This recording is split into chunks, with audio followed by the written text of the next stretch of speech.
Assalamualaikum warahmatullahi wabarakatuh. Salam sejahtera untuk kita semua. Semoga kita semua senantiasa dianugerahkan kesehatan oleh Allah Subhanahu wa taala.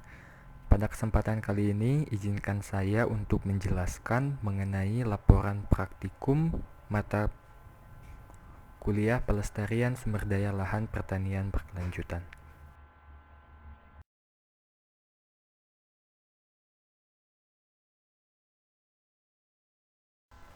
Perkenalkan, nama saya Andrian Pratama, NRM 04.1.17.0902, mahasiswa tingkat 4A Program Studi Penyuluhan Pertanian Berkelanjutan jurusan Pertanian.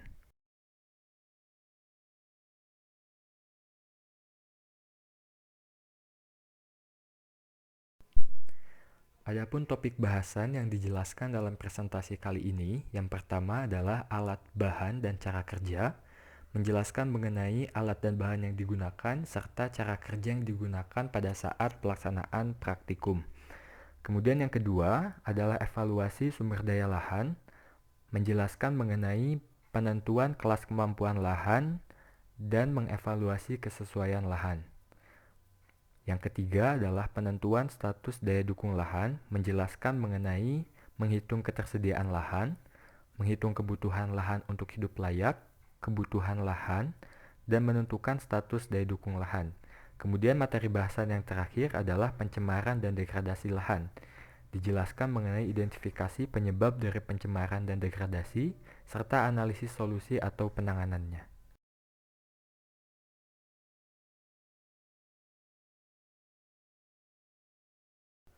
Topik bahasan yang pertama adalah alat, bahan, dan cara kerja.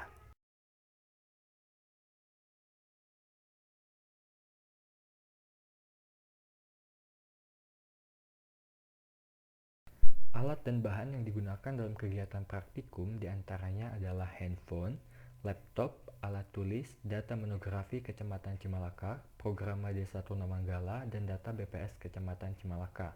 Waktu pelaksanaan praktikum adalah pada tanggal 11 dan 13 Februari tahun 2021 bertempat di Desa Turnamanggala dan Desa Licin Kecamatan Cimalaka Kabupaten Sumedang dengan cara kerja yaitu metode observasi lapangan dan kajian referensi.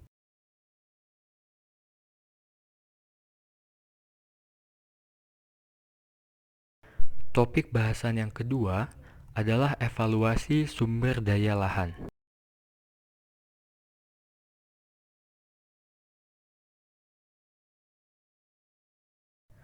Lahan yang dievaluasi merupakan lahan hamparan pesawahan di Desa Turnamanggala.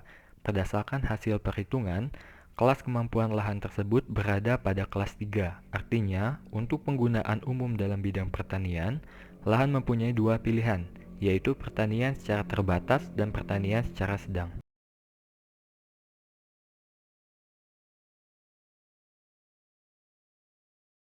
Dalam melakukan evaluasi kesesuaian lahan, langkah pertama adalah penyusunan karakteristik lahan.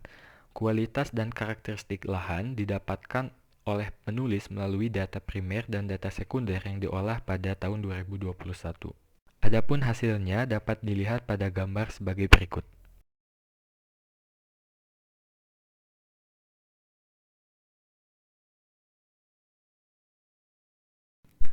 Langkah selanjutnya adalah penyusunan persyaratan tumbuh tanaman. Data persyaratan tumbuh tanaman padi sawah ini didapatkan dari CSR FAO Staff pada tahun 1993, Pusat Penelitian Tanah 1997 dalam Rohadi Tomo.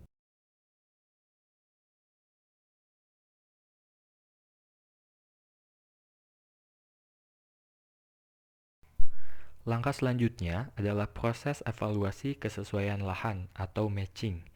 Berdasarkan hasil pencocokan karakteristik lahan dengan kriteria kesesuaian lahan, maka didapatkan kelas kesesuaian lahan aktual untuk tanaman padi sawah adalah sesuai marginal S3 dengan faktor pembatas F, S, dan W.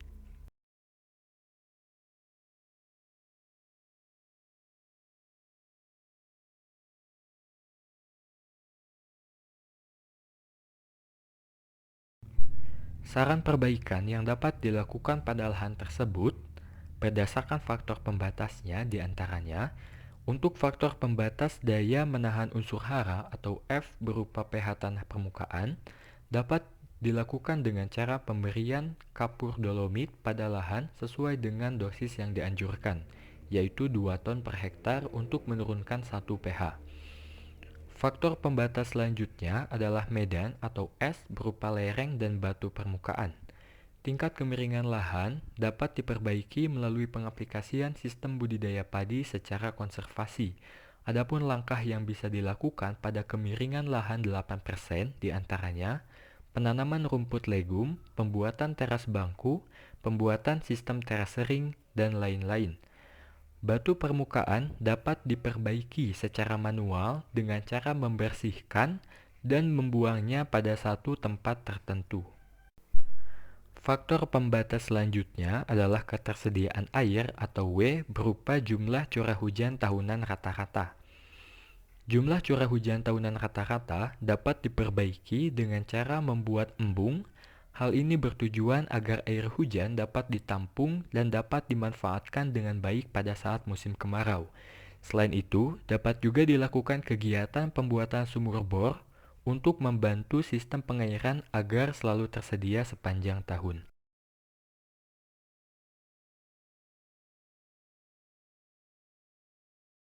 Topik bahasan yang ketiga adalah penentuan status daya dukung lahan.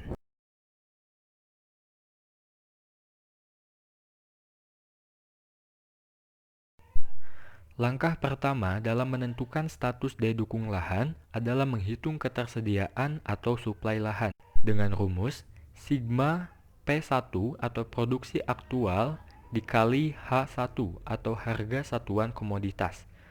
Berdasarkan hasil perhitungan, total nilai ketersediaan suplai lahan yang dimiliki oleh Desa Trunamanggala adalah 14.440.494.000 rupiah.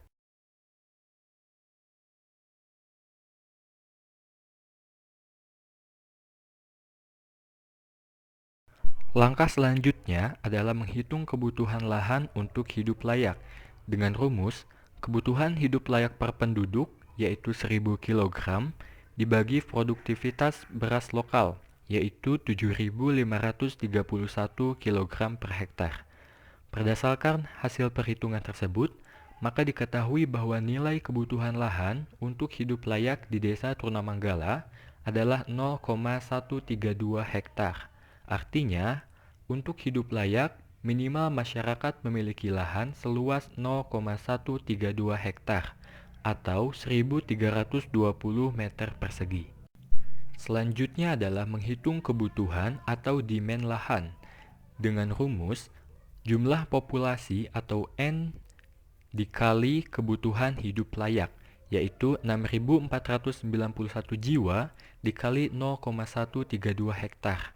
Berdasarkan hasil perhitungan, maka diketahui bahwa kebutuhan atau demand lahan di Desa Trunamanggala adalah 856,812 hektar. Artinya, secara keseluruhan, total lahan yang dibutuhkan oleh masyarakat untuk hidup layak adalah seluas 856,812 hektar. Langkah selanjutnya adalah penentuan status daya dukung lahan. Diperoleh melalui perbandingan antara ketersediaan lahan dengan kebutuhan lahan. Berdasarkan rumus tersebut, maka diketahui bahwa nilai dari status daya dukung lahan adalah SL lebih besar daripada DL. Artinya, daya dukung lahan di Desa Trunamanggala dinyatakan surplus.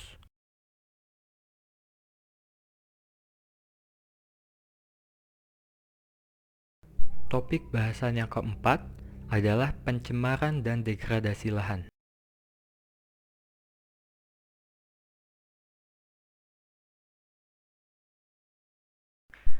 Berdasarkan hasil observasi di lapangan, didapatkan dua lokasi yang terjadi degradasi lahan di Kecamatan Cimalaka, yaitu degradasi lahan yang disebabkan oleh tindakan galian pasir di Desa Licin dan degradasi lahan yang disebabkan oleh galian batu bata merah di Desa Trunamanggala.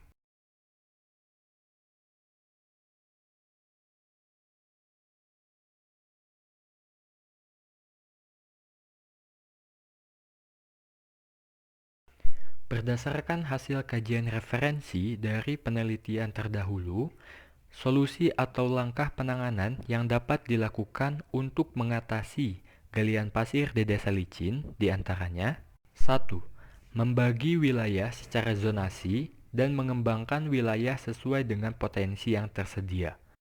Yang kedua, memberikan input organik kepada lahan sebagai upaya mitigasi untuk mencegah dampak negatif yang semakin parah. Langkah ketiga adalah mengurus perizinan operasional dari perusahaan agar sesuai dengan peraturan perundang-undangan yang berlaku dan memiliki sertifikat AMDAL atau analisis dampak lingkungan.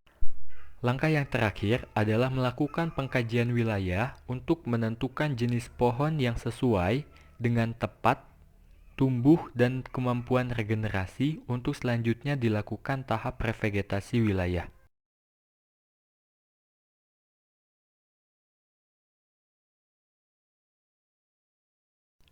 Berdasarkan hasil kajian referensi dari penelitian terdahulu dan kajian pada rancangan program strategis Desa Trunamanggala pada tahun 2020, maka didapatkan solusi atau langkah penanganan untuk galian batu bata merah di Desa Trunamanggala adalah sebagai berikut. Yang pertama adalah memanfaatkan lahan yang tersedia menjadi kawasan budidaya air tawar seperti lele. Kolam ikan dapat dibuat secara sederhana dengan menggunakan semen dan terpal. Langkah selanjutnya adalah menjadikan areal tersebut sebagai kawasan agrowisata. Direncanakan di sekitar pinggiran Burahol akan ditanami berbagai komoditas buah-buahan. Selain itu, kawasan tersebut juga akan dibangun menjadi pusat olahraga bagi warga sekitar. Direncanakan di kawasan tersebut akan dibangun jogging track dan berbagai fasilitas olahraga lainnya.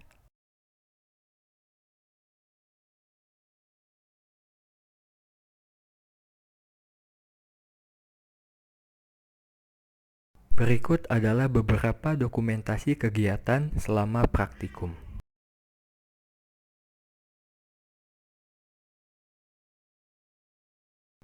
Demikian yang dapat saya sampaikan. Terima kasih atas perhatiannya.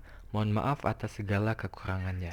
Wabillahi taufiq wal hidayah. Wassalamualaikum warahmatullahi wabarakatuh.